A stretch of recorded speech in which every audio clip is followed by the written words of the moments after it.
saúde e você. Oferecimento Unimed João Pessoa. Cuidar de você, esse é o plano. Muito bom dia a você de casa, sejam todos bem-vindos a mais um final de semana aqui na tela da sua TV Arapuã. E desde já quero agradecer a companhia de vocês que vão ficar comigo a partir de agora no programa Saúde e Você, e também confira o que vamos ter no programa de hoje. No programa de hoje vamos falar sobre o câncer de próstata e como o diagnóstico precoce pode contribuir e muito para o sucesso do tratamento. Você vai conhecer também os benefícios da meditação no combate ao estresse. E mais, uma nutricionista vai ensinar uma receita de suco que pode ser consumido antes dos exercícios. Sejam bem-vindos, o Saúde Você está só começando.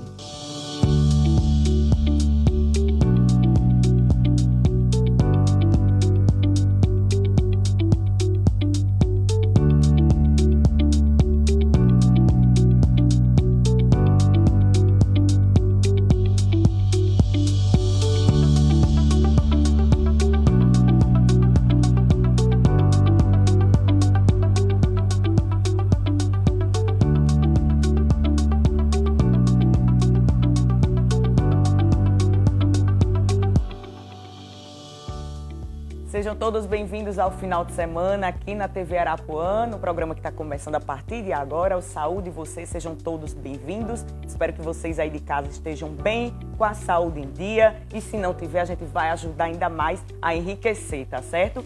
Olha, gente, um gesto solidário que pode salvar várias vidas. Estou falando da doação de sangue. Porém, o estoque no Hemocentro, durante essa pandemia, baixou muito. E a instituição faz um apelo para as doações. Confira. Corredor vazio é sinônimo de pouca doação. Para suprir a demanda do Hemocentro de João Pessoa, o ideal era que cerca de 200 pessoas por dia procurassem o serviço. No dia da gravação dessa matéria, pouco mais de 100 se disponibilizaram a ajudar a causa. E alguns só se dirigiram à unidade para doar sangue de forma direcionada.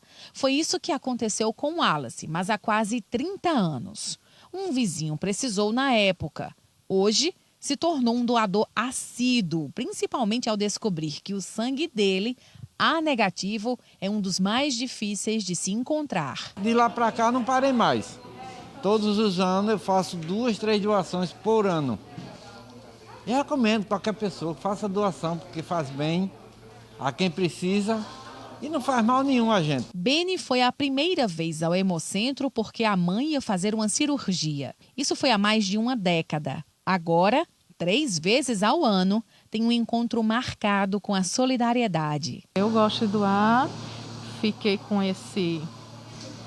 essa ação para fazer, até porque o meu sangue é o O negativo. Ele é um doador universal, então sempre tem gente precisando. Você pode se dirigir ao Hemocentro aqui de João Pessoa, na Avenida Pedro II. Você pode estar em Campina Grande, no Hemocentro Regional. E você pode doar nos 7 hemonúcleos instalados na Paraíba. Souza, Patos, Cajazeiras, Itaporanga, Piancó, Catolé do Rocha e Guarabira. Quem pode doar sangue não tem como se deslocar a um desses pontos fixos, deve aproveitar a coleta externa. Por conta da pandemia, esse serviço havia sido suspenso, mas nesse dia 26 de novembro está de volta e começa pela cidade de Monteiro. Quem está bem de saúde, quem tem entre 16 a 69 anos, 16 e 17 você vem acompanhado de um representante legal, o pai ou a mãe, e você só vai poder doar depois de 60 se você já for doador. Então você precisa estar bem de saúde, portar de um documento oficial com foto, ter dormido bem na noite anterior e precisa vir bem alimentado. Se o doador teve Covid, só pode ter o sangue coletado após 30 dias da cura da doença. Para dúvidas e agendamento da doação, basta entrar em contato pelo Instagram, @hemocentrojp, ou pelo telefone 3133-3473. Ticiano não pode doar sangue porque está abaixo do peso, mas não perdeu a oportunidade de ajudar. Fez um cadastro para doar medula óssea. Que eu vi no Instagram mesmo, algumas pessoas divulgando, enfim, estimulando, né, mesmo as pessoas para virem doar sangue e serem doadores de medula. E aí eu acabei sendo influenciado, né, surgiu interesse em mim, né, a partir dessas postagens.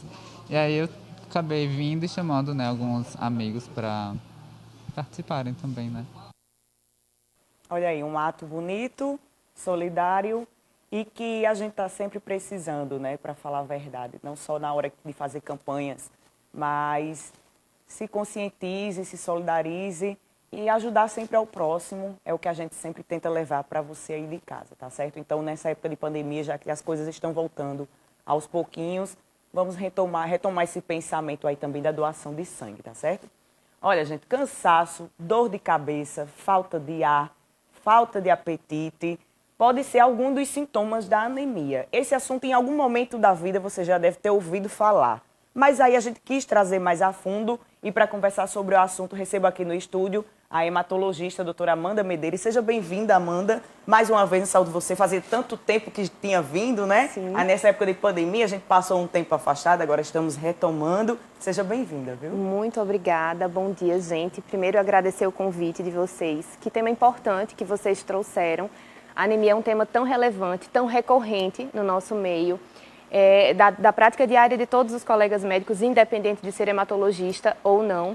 E é um tema que é repleto de dúvidas e a gente está aqui nesse espaço justamente para desmistificar algumas coisas e para conversar um pouquinho sobre isso. Então, mais uma vez, muito obrigada pelo convite. Mesmo. E aí, em algum momento da vida, se você for num médico, sempre vão pedir exame de sangue, né? Podemos dizer assim, de uma forma mais popular. E aí, quando a gente escuta esse termo anemia, às vezes as pessoas se assustam, né? Mas o que quer dizer realmente esse termo anemia? Então, gente, anemia quer dizer a diminuição dos nossos glóbulos vermelhos, tá certo? E isso vai acontecer por diversas causas, tá?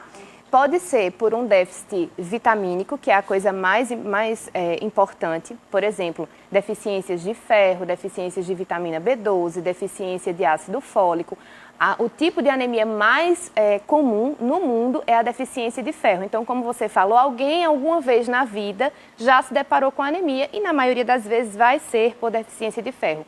E por isso que tem está incrustado na nossa cultura de que tem anemia, tem que tomar ferro. E aí a gente vai aprender hoje que não é bem assim. E existem diversas causas de anemia. As carências nutricionais são as mais comuns, mas existem muitas outras anemias. Por exemplo, anemia se a gente tem uma ocupação na fábrica do sangue. Por exemplo, uma aplasia da medula, ou um problema na fábrica do sangue. Uma aplasia da medula, ou então uma leucemia. Ou então, a gente tem uma destruição precoce desses nossos glóbulos vermelhos, que são as anemias hemolíticas, que tem a anemia falciforme, tem a talassemia, tem diversas outras, mas essas são as mais comuns. Tem as anemias das doenças crônicas, tem as anemias dos doentes renais crônicos. Então, tem uma série de anemias que a gente precisa entender. A anemia, na verdade, é sinal de que alguma coisa não vai bem e que a gente tem que investigar.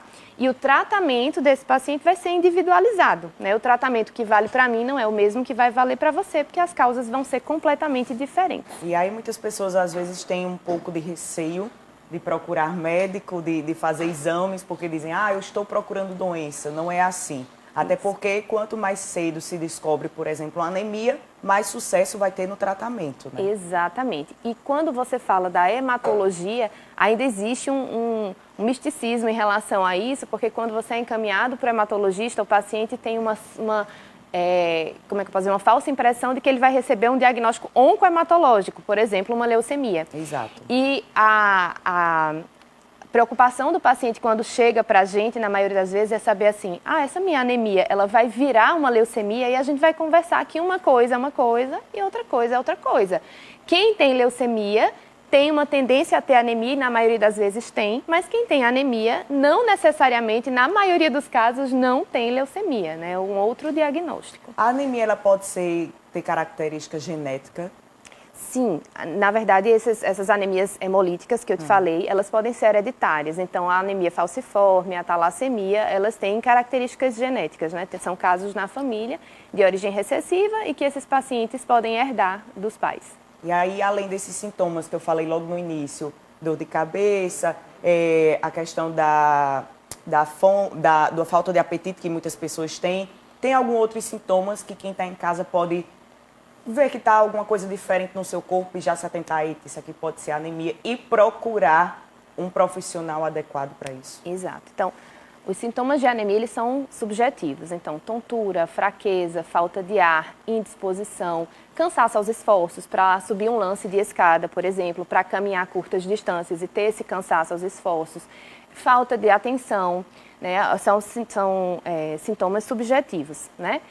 E quando a gente tem a anemia associada à falta de apetite, à perda de peso, a gente tem que realmente investigar mais a fundo, porque a anemia pode ser só a ponta do problema. Como eu disse, a anemia ela não vai ser o diagnóstico, ela sempre vai vir atrelada, é a anemia o quê? É a anemia qual e é a anemia por quê? Então, a gente tem que sempre investigar. Então, geralmente, quando a anemia vem relacionada à falta de apetite e à perda de peso, a gente tem que investigar muito esse paciente. Certo. A questão da alimentação, a gente sempre vê que é muito importante, assim como a atividade física, para fortalecer nosso sistema imunológico e demais coisas. E aí, na anemia não é diferente, né? Existem alguns alimentos ricos que a gente pode estar incluindo no nosso dia a dia, até para prevenção da anemia. Então, hábitos de vida saudáveis, como você falou, e ter uma boa alimentação. Frutas, verduras, carnes, ovos, eles são ricos, eu digo que é o aporte natural que a gente tem dos principais combustíveis para a gente produzir as células vermelhas, que são ferro, vitamina B12 e ácido fólico. Existem as outras alimentações, pacientes que são vegetarianos, que são veganos, e são pacientes que ao longo do acompanhamento a gente vai ter que em alguma hora suplementar, ter o acompanhamento nutricional adequado para que supra de outras maneiras esse aporte de nutrientes. E aí a questão da suplementação se torna importante também quando indicada de forma correta, né? Não é procurar na internet e sair tomando o que você achar. E também a alimentação. Então, essa associação de coisas é que não tem para onde correr. É o básico que funciona, podemos dizer assim, né? Isso. E aí a gente vai estar conversando mais uma vez sobre a anemia no próximo bloco. A gente vai para o intervalo bem rapidinho. Você aí de casa nem pense em sair da cama, se ainda estiver na cama, se estiver no sofá, se estiver na cadeira. Daqui a pouco a gente volta.